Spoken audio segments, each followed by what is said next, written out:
Assalamualaikum warahmatullahi wabarakatuh. Bismillah, walhamdulillah, wassalatu wassalamu ala rasulillah. Wa ba'dah, anak-anakku sekalian, selamat berjumpa kembali. Semoga kita semua selalu dalam keadaan sehat walafiat. Dan semoga keadaan yang kurang kondusif ini tidak mengurangi semangat kita untuk terus menuntut ilmu, belajar dan terus belajar. Selamat belajar. Anak-anak sekalian, materi prakarya kelas 8 kali ini yakni tentang pengolahan limbah keras. Perlu kita ketahui bahwasanya sampah anorganik itu tidak semuanya bisa dilebur oleh alam. Ada sebagian yang tidak bisa dilebur oleh alam, artinya harus dilebur oleh bantuan manusia. Tetapi ada sebagian yang bisa dilebur dan diuraikan oleh alam, tetapi dia membutuhkan waktu yang sangat lama. Seperti sampah-sampah yang ada di rumah tangga, contoh plastik, botol plastik, kaleng, dan sebagainya. Ada beberapa metode di dalam pengolahan sampah anorganik. Metode yang pertama di dalam pengolahan sampah anorganik yakni pengolahan sampah dengan landfill atau biasa juga disebut dengan sanitary landfill. Sanitary landfill pada dasarnya tidak memusnahkan sampah secara langsung, karena tekniknya adalah sampah ditanam di dalam tanah yang telah dilobangi, baik besar ataupun kecil. Kemudian sampah tersebut ditutup kembali dengan tanah, sehingga sampah tadi akan terurai sendirinya termakan oleh waktu, membusuk dengan sendirinya.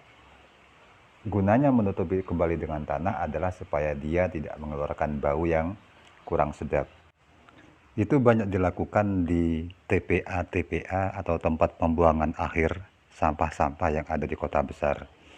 Seperti contoh di atas, itu adalah gambaran sanitary landfill, namun itu sudah menggunakan teknik yang cukup baik karena di tempat yang cukup besar, biasanya untuk kota-kota besar atau untuk tempat pembuangan akhir sampah di kota besar. Metode yang kedua di dalam pengolahan sampah anorganik atau sampah limbah keras adalah proses recycle. Recycle adalah mendaur ulang sampah-sampah atau sisa bahan-bahan yang sudah dipakai, diolah kembali sehingga bisa dimanfaatkan kembali atau digunakan lagi.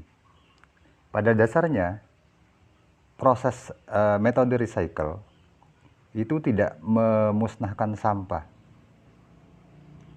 Dia hanya menunda penumpukan sampah yang sifatnya anorganik. Kalau organik tentu tidak bisa. Ini hanya untuk sampah yang anorganik. Pada dasarnya dia tidak memusnahkan sampah, hanya menunda saja. Hingga lambat laun hasil atau produksi dari recycle tersebut ya akan menjadi sampah kembali. Metode berikutnya di dalam pengolahan sampah limbah keras adalah dengan menggunakan alat yang dinamakan insenerator. Alatnya namanya insenerator, kalau proses pembakarannya adalah insenerasi. Insenerator adalah alat yang dibikin khusus untuk membakar sampah padat yang dapat dibakar hingga habis di dalam suhu yang sangat tinggi. Jadi sampah dimasukkan ke dalam sebuah alat seperti mesin yang sudah diatur khusus, kemudian dibakar hingga sampah tersebut lebur dan menjadi abu. Semua sampah bisa dibakar di dalam insenerator kecuali yang bersifat logam dan kaca. Proses peleburan menggunakan mesin insenerator ini saat ini banyak dilakukan di kota-kota besar ataupun di pedesaan, seperti rumah sakit dan lain-lain, karena dia memiliki efek manfaat selain dengan pemusnahan sampah. Di antaranya adalah abu sisa pembakaran sampah itu bisa dimanfaatkan sebagai pupuk tanaman.